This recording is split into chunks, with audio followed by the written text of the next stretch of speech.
आज हम डिस्कस करेंगे इनऑर्गेनिक केमिस्ट्री का एक बहुत ही important topic quantum number. Quantum number BSc first year के फर्स्ट यूनिट को कवर करता है। तो चलिए स्टार्ट करते हैं।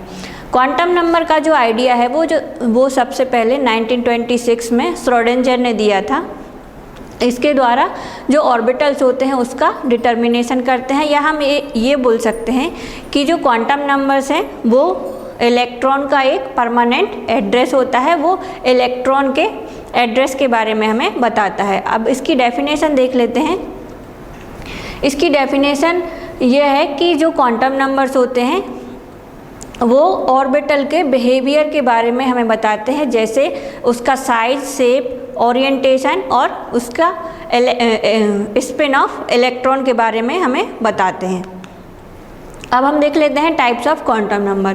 क्वांटम नंबर 4 टाइप के होते हैं। पहला होता है प्रिंसिपल क्वांटम नंबर, दूसरा है एजीम्यूथल क्वांटम नंबर, तीसरा है मैग्नेटिक क्वांटम नंबर और चौथा है स्पिन क्वांटम नंबर।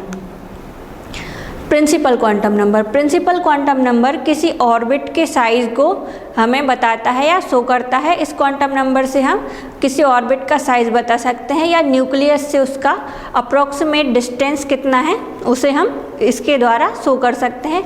इसका जो सिंबल है प्रिंसिपल क्वांटम नंबर को हम n से डिनोट करते हैं।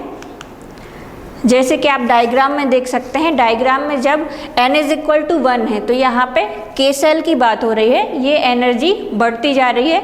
और जब n = 2 है तो यहाँ पे L सेल की बात होगी। जब n = 3 है तो यहाँ पे M सेल की बात होगी, और n = 4 है तो यहाँ पे N सेल की बात होगी। अब देख लेते हैं इसका एक्सप्लेनेशन। जो प्रिंसिपल क्वांटम नंबर है वो ऑर्बिट और सेल के बारे में एक्सप्लेन करता है। इसकी जो वैल्यू है 1 to 7 होती है। ये नंबर जो है वो हमेशा पॉजिटिव और होल नंबर होता है, और इसके द्वारा हम किसी सेल में मैक्सिमम नंबर्स ऑफ इलेक्ट्रॉन को भी बता सकते हैं। उसके लिए फॉर्मूला है 2n2²। मतलब यदि n की वैल्यू 1 है तो यहाँ पे जो मैक्सिमम नंबर्स ऑफ इलेक्ट्रॉन हैं वो 2 होंगे। यदि n की वैल्यू 2 है तो यहाँ पे इस फॉर्मूले में हम ये वैल्यू पुट करते जाएंगे।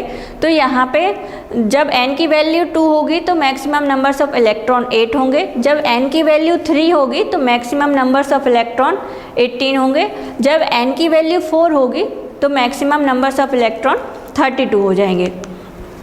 अब हम आगे देखते हैं एजीम्यूथल क्वांटम नंबर। तो जो एजीम्यूथल क्वांटम नंबर है वो किसी सबसेल या ऑर्बिटल के शेप के बारे में हमें बताता है।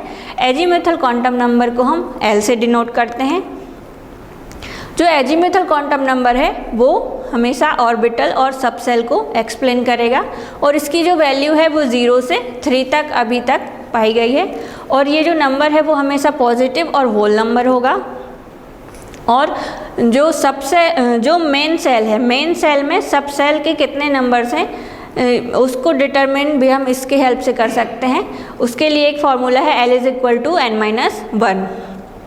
और किसी सब सेल में मैक्सिमम नंबर ऑफ इलेक्ट्रॉन को भी हम फाइंड आउट कर सकते हैं। इसके लिए भी एक फार्मूला है जिसे हम कैलकुलेट करने के लिए 4l+2 इस फार्मूले का यूज़ करते हैं।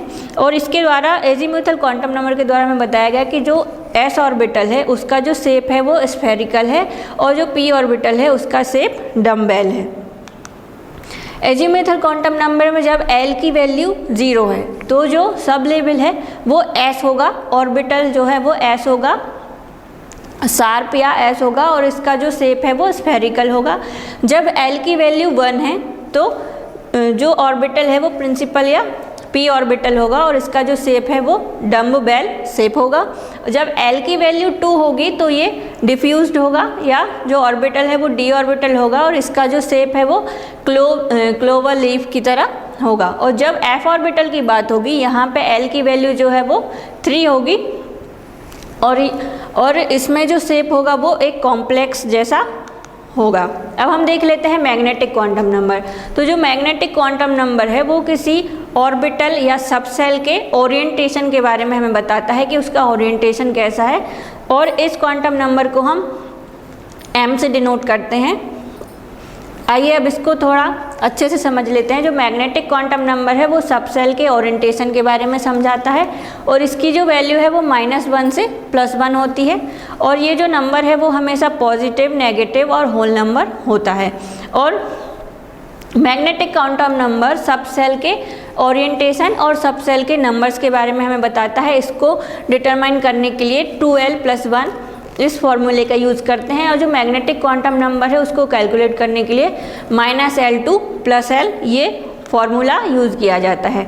अब इस डायग्राम में देखिए, जब L की वैल्यू 0 है तो वहाँ पे s ऑर्बिटल होगा और जो मैग्नेटिक क्वांटम नंबर है वो भी 0 होगा। तो यहाँ पे जो s का जो शेप है वो स्फेरिकल होगा और जब L की वैल्यू 1 है तो यहाँ पे जो मैग्नेटिक क्वांटम नंबर है वो -L2 + L होगा, मतलब -1, 0 और +1। तो यहाँ पे बात हो रही होगी p ऑर्बिटल की और जब L की वैल्यू 2 होगी तो यहाँ से जो m की जो वैल्यू होगी -2, -1, 0, 1 और 2 होगी। तो यहाँ पे d ऑर्बिटल की बात हो रही है और जब L की वैल्यू 3 होगी तो जो मैग्नेटिक क्वांटम नंबर है वो -L2 + L रहेगा, मतलब -3 से स्टार्ट होगा, -3, -2, -1, 0, +1, +2 और +3, मतलब यहाँ पे f ऑर्बिटल की बात हो रही है और उसके ओरिएंटेशन के बारे में बताया गया है। अब हम देख लेते हैं स्पिन क्वांटम नंबर। तो जो स्पिन क्वांटम नंबर है वो किसी ऑर्बिटल में इलेक्ट्रॉन के स्पिन के बारे में हमें बताता है, उसके डायरेक्शन के बारे में बताता है कि ये स्पिन जो है वो किस डायरेक्शन में हो रहा है, किस दिशा में जो है इलेक्ट्रॉन घूम रहा है और इसे हम s से डिनोट करते हैं। तो जो स्पिन क्वांटम नंबर है ये किसी सब सेल में इलेक्ट्रॉन के रोटेशन को समझाता है और ये इसकी वैल्यू हमेशा पॉजिटिव और नेगेटिव भी हो सकती है और ये इसकी वैल्यू हमेशा फंक्शनल नंबर होती है।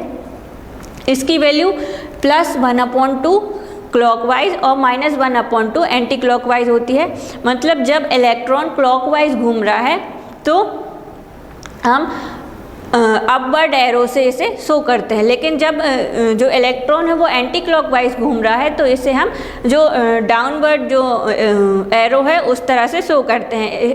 इस तरह से किसी ऑर्बिटल में जब 2 इलेक्ट्रॉन होते हैं तो उसे इस तरह के सिंबल से शो किया जाता है कि इसमें अपवर्ड एरो भी होता है और डाउनवर्ड भी होता है।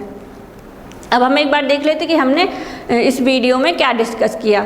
तो जो प्रिंसिपल क्वांटम नंबर है उसे हम n से डिनोट करते हैं और ये हमें मेन सेल के बारे में बताता है। इसकी जो पॉसिबल वैल्यूज़ है वो 1, 2, 3 to 7 होती है और एजीम्यूथल क्वांटम नंबर हमें सब सेल के बारे में एक्सप्लेन करता है, जिसका सिंबल L है, इसे हम L से डिनोट करते हैं और इसकी वैल्यू 0 से 3 तक है अभी, लेकिन इसको हम 0 से n-1 तक इसकी वैल्यू होती है। और जो मैग्नेटिक क्वांटम नंबर है इसे हम m से डिनोट करते हैं और ये ऑर्बिटल्स के ओरिएंटेशन के बारे में बताता है और इसकी जो वैल्यू है वो -1 से +1 या -L से +L तक होती है। और जो स्पिन क्वांटम नंबर है उसे हम s से डिनोट करते हैं और इसकी जो वैल्यू है +1/2 या -1/2 होती है। आज के लिए बस इतना ही। Thank you.